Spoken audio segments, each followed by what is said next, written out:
Hey Dave. How are you today? I'm doing well. I just finished eating dinner and now I am going for a walk. How about you, John? Same old, same old. Just finished up work and about to head home.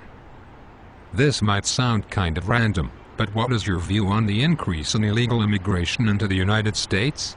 I am against it completely, and the inflow of immigrants needs to stop as soon as possible. The United States needs to increase its border control to stop the immigrants from entering the country. I also believe that the government should send all the illegal immigrants that are already in the United States back to the countries where they originally came from. Why do you believe that the United States should do this? And don't you think that it is a little extreme to send all the illegal immigrants that are already in the United States back to their home country? These immigrants are coming to America to make a better life for themselves and their families. Immigration is the result of a decline of the economy, agriculture and education system in their home country. They come to America in search of jobs to make money and then send it home to their families. There is an estimated 10 million illegal immigrants in the United States right now. An average of 100,000 to 300,000 more illegal immigrants will enter the country each year, according to Espen Shade, the author of Unauthorized Immigration to the United States. What do you mean by that statement? The number of illegal immigrants is constantly changing. While many immigrants enter, many are also leaving the United States and returning to their homeland. So the number of illegal immigrants is not exactly increasing by 100,000 to 300,000 each year. Even if the number does not increase, there is still 10 million undocumented people in the United States stealing Americans' jobs and not paying taxes, while the government is spending large amounts of money to pay for their education and health care. What you just said there is not true at all. While some undocumented workers may get paid off the books and not pay taxes, most of these workers pay taxes and as a group pay billions in taxes each year.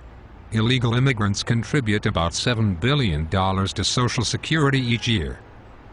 In a recent review of the fiscal impacts of U.S. immigrants, Rothman and Espen Shade found that fiscal costs of U.S. immigrants fall most heavily on state and especially local governments, and these results suggest that at the federal level alone immigrants provide a fiscal surplus. Okay, so I was wrong about the statement about not paying taxes. But illegal immigrants still take jobs away from Americans.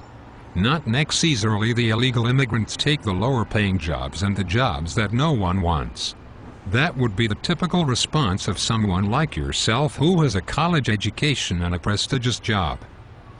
According to Espen Shade and Calhoun, in an analysis of public opinion toward undocumented immigrants, they had done research and determined that persons at the bottom of the socio-economic ladder are likely to be least perceptive to increased levels of immigration, because it is generally believed that low-wage, low-skilled workers are the most vulnerable to economic competition from most of today's immigrants. I agree with what you said there. But however, it does not say anything about illegal immigrants taking away jobs from Americans who want them. All it says is that the lower class is more likely to be less receptive to increased levels of immigration. But what about an increase in crime, gang violence and drugs? Illegal immigrants must create an increase in these areas. That could very well be true, since we do not know much about illegal immigrants entering the country. There could be gang members or drug smugglers, but I do not know enough about that subject and do not want to an assumption without any facts to back it up. According to Todaro and Moroshko, in Illegal Migration and U.S. Immigration Reform, a conceptual framework, these immigrants coming to America risk a lot when they leave their homeland. This risk getting robbed, killed or being sent back home. And then once they get into America, they risk the probability of being able to find employment, and they also run the risk of being captured and then being deported. This was all extremely informative, but I need to get going. From now on I will definitely think differently about the illegal immigrants in this country and about the risk that they took coming here in order to make a better life for themselves and for their families, and also about the benefits that they bring to the United States.